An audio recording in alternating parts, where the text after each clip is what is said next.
Here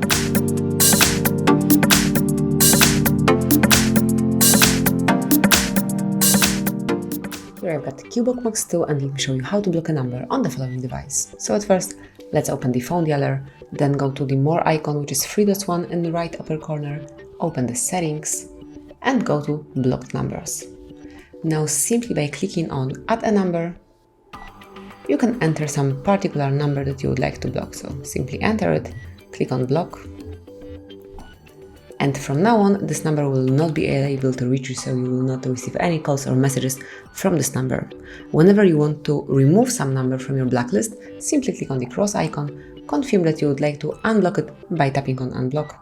And that's all. From now on, this number will be able to call you or send you a message. And that's actually all. This is how you can block a number in your Cubot Max 2. Thank you for watching. Please subscribe our channel and leave the thumbs up.